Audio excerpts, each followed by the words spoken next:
সাগরদ্বীপে শুরু হয়েছে যুব সাথী ক্যাম্প। ফর্ম জমা দিতে উপচে পড়া ভিড়।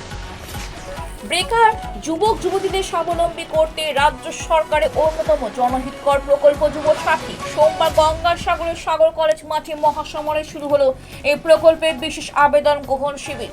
এই দিন ক্যাম্পের শুভ উদ্বোধন করেন রাজ্যের সুন্দরবন উন্নয়ন মন্ত্রী বঙ্কিমচন্দ্র হাজরা। উদ্বোধনী অনুষ্ঠানে মন্ত্রী ছাড়াও উপস্থিত ছিলেন সাগর পঞ্চায়েত সমিতি সভাপতি সাবিনা বিবি, সহসভাপতি স্বপন কুমার প্রধান, জেলা পরিষদ সদস্য সন্দীপ কুমার পাত্র সহ অন্যান্য বিশিষ্ট নেতৃত্বরা। এদিন মূলত মুড়িগঙ্গা 1 নম্বর, মুড়িগঙ্গা 2 নম্বর, রামকরচর এবং ধসপাড়া সমতিনগর 1 নম্বর গ্রাম পঞ্চায়েতের এলাকার যুবক যুবতীরা তাদের আবেদনপত্র জমা দেন। সকাল থেকেই লাইনে উৎসাহী চাকরি প্রার্থীদের ভিড় ছিল চোখে পড়ার মতন। 21 বছর থেকে 40 বছর বয়সী যুবক যুবতীরা এই প্রকল্পে আবেদন করতে পারবেন। আর্থিক সহায়তা আবেদন মঞ্জুর হলে উপভোক্তারা প্রতি মাসে 1,500 টাকা করে আর্থিক ভাতা পাবে।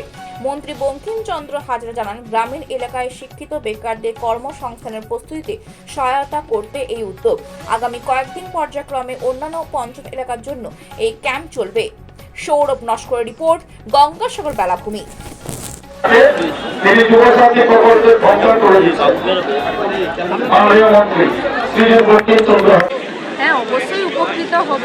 মেয়েদের এই যে পড়াশোনার পেছনে অনেক হেল্প করছে, আর যে গ্র্যাজুয়েশন কমপ্লিটের পর এই যে প্রচুর কথা দিয়েছে, তার জন্য কলেজটাও কমপ্লিট করতে পেরেছি। তারপরে এই যে যুবসাথী করেছে, তার জন্য রিচার্জ হোক একটা বই কিনে সরকারি সেটাতেও অনেক উপকৃত হব। কি বলবেন মুখ্যমন্ত্রীকে যে আগামী দিনে আরো কিছু করতে, যেন একটা চাকরি সুবিধা দেয়, ওই জন্য একটু বলতে চাই যেন একটা চাকরি পাই। এটাও ঠিক আছে, অনেক হয়েছি, তার থেকে যেন একটা চাকরি দিলে আরো বেশি উপকৃত হবো। অনেকদিন পড়াশোনা করেছি, বিএড এমএ সব কমপ্লিট করেছি, তারপরে এই যে একটা চাকরির আশা চাই। আর কি নাম আপনার? কি নাম আপনার? আমার নাম পৌর্ণমা। কোথা থেকে এসেছেন? আমি খাসরামপুর গ্রাম থেকে এসেছি। ব্লকে 2 জায়গায় ক্যাম্প, 3 জায়গায় হয়েছে। এটা দ্বিতীয় ক্যাম্প।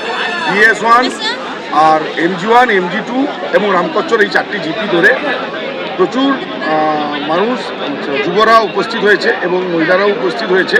মমতা বন্দ্যোপাধ্যায় যে স্বনির্ভর বাংলাকে স্বনির্ভর করার লক্ষ্যে যে নবতম সংযোজন ক্ষেত মজুর এবং যেটা যুবসাথী, তার জন্য সকলে একত্রিত হয়েছে।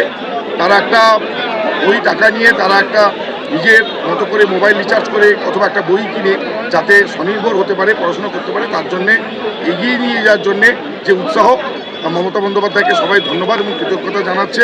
সবাই বর্ণাঢ্য শোভাযাত্রার মধ্য দিয়ে মিছিল করেছে, ঢাক ঢোল পিটিয়ে আনন্দের সঙ্গে মিছিল করে এসছে। এর জন্য আমরা সাগর ব্লকের পক্ষ থেকেও মমতা বন্দ্যোপাধ্যায়কে ধন্যবাদ জানাই। আপনার নাম পরিচয়? আমি সন্দীপ কুমার পাত্র, vice chairman Gangasagar Bakkhali development authority সদস্য, দক্ষিণ 24 পরগনা জেলা পরিষদ।